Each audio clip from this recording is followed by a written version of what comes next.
নমস্কার সুধী প্রিয় দর্শক, ভোরের আলো ইউটিউব নিউজ চ্যানেলে আপনাদের সবাইকে স্বাগত। আজ 14ই নভেম্বর বৃহস্পতিবার। এই মুহূর্তে আবহাওয়ার সবচেয়ে বড় খবর। নভেম্বরের মাঝপথে এসে অবশেষে চেনা ছন্দে ফিরছে আবহাওয়া। শীত নিয়ে নতুন আপডেট জারি করল আবহাওয়া দপ্তর। আগামীকাল থেকে ঠান্ডা বাড়তে পারে বঙ্গের জেলায় জেলায়। তবে নতুন করে যে নিম্নচাপ তৈরির কথা বলা হয়েছে, সেখান থেকে বৃষ্টিপাতের সম্ভাবনা কতটা রয়েছে বাংলার দুই বঙ্গে, পাশাপাশি ভারতবর্ষের অন্যান্য রাজ্যের আবহাওয়ার পরিস্থিতি সহ বাংলাদেশ আবহাওয়া দপ্তর বাংলাদেশ নিয়ে কি জানাচ্ছে তা জানাবো আজকের এই ভিডিওর মাধ্যমে। অবশ্যই ভিডিওর শেষ পর্যন্ত দেখতে অনুরোধ করলাম। দেখে নিন আজকের লেটেস্ট আপডেটে কি জানিয়েছে আবহাওয়া দপ্তর। নভেম্বরের মাঝপথে এসে অবশেষে চেনা ছন্দে ফিরছে আবহাওয়া। চলতি সপ্তাহের শুরু থেকে ধীরে ধীরে তাপমাত্রা কমতে শুরু করেছে। শহর কলকাতায় সর্বনিম্ন তাপমাত্রা নেমেছে 22 ডিগ্রিতে। আবহাওয়া দপ্তর জানাচ্ছে, চলতি সপ্তাহের শেষের দিকে রাজ্যের জোরসে কামড় বসাতে পারে শীত। 15ই নভেম্বর অর্থাৎ আগামী কালকের পর থেকে শীতের আমেজ আসতে পারে দক্ষিণবঙ্গে। এক নজরে রাজ্যের আবহাওয়ার পরিস্থিতি নিয়ে যা বলা হয়েছে, আবহাওয়া দপ্তরের সূত্রের খবর, আগামীকাল শুক্রবার থেকে তাপমাত্রা স্বাভাবিক বা তার নিচে নামতে পারে। আবহাওয়া দপ্তর জানিয়েছে, আর 48 ঘন্টার পরেই পারদ নামবে রাজ্যে। বাতাসে জলীয় বাষ্প কমতে থাকবে। শুষ্ক আবহাওয়া বিরাজ করবে রাজ্য জুড়ে। আবহাওয়া অফিস জানিয়েছে, উত্তরবঙ্গের কয়েকটি জেলা বাদে আপাতত গোটা রাজ্যে শুষ্ক আবহাওয়া বিরাজ করবে। বৃষ্টির সম্ভাবনা নেই এই মুহূর্তে দক্ষিণবঙ্গে। আগামী 3 থেকে 4 দিন দক্ষিণবঙ্গের তাপমাত্রা কমবে গোটা রাজ্যেই।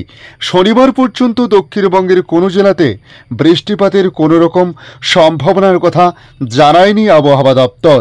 তবে আজ থেকে 2 দিন দক্ষিণবঙ্গের জেলাগুলিতে রাতের তাপমাত্রা 2 থেকে 3 ডিগ্রি সেলসিয়াস পর্যন্ত কমতে পারে। আপাতত কলকাতা সহ দক্ষিণবঙ্গের আকাশ মূলত পরিষ্কার থাকতে পারে। সপ্তাহান্তে দক্ষিণবঙ্গের সর্বনিম্ন তাপমাত্রা 20 ডিগ্রি সেলসিয়াসের নিচে নামতে পারে বলে বলা হয়েছে।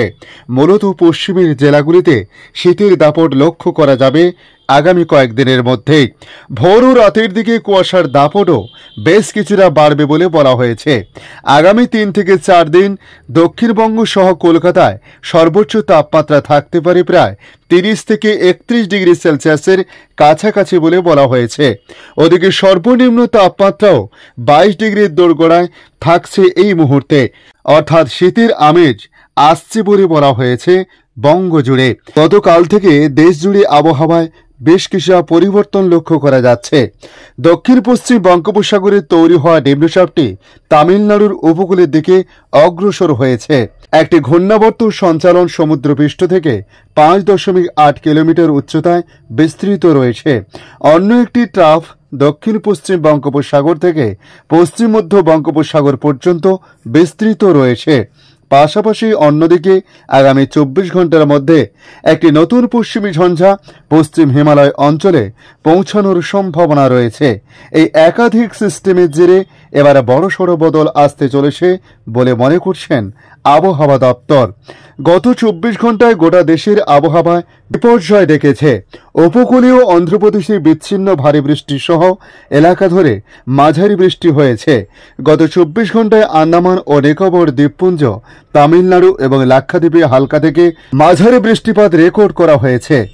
বৃষ্টি চলছে আজও উপকূলীয় উড়িষ্যার বেশ কিছু এলাকাতে। জম্মু কাশ্মীর, গিলগিট বাল্টিস্তান ও মুজাফফরবাদে তুষারপাতের সঙ্গে হালকা থেকে মাঝারি বৃষ্টিপাত হয়েছে। অন্যদিকে রাজধানী দিল্লি এবং এনসিআরের বায়ুর গুণমান সূচক ফের আশঙ্কাজনকভাবে খারাপ। তবে আগামী 24 ঘন্টার মধ্যে উপকূলীয় অন্ধ্রপ্রদেশ, উপকূলীয় তামিলনাড়ু এবং আন্দামান ও নিকোবর দ্বীপপুঞ্জে বিচ্ছিন্ন ভারী বর্ষণের সঙ্গে কোথাও হালকা আবার কোথাও মাঝারি বৃষ্টিপাত হতে পারে বলে বলা হয়েছে।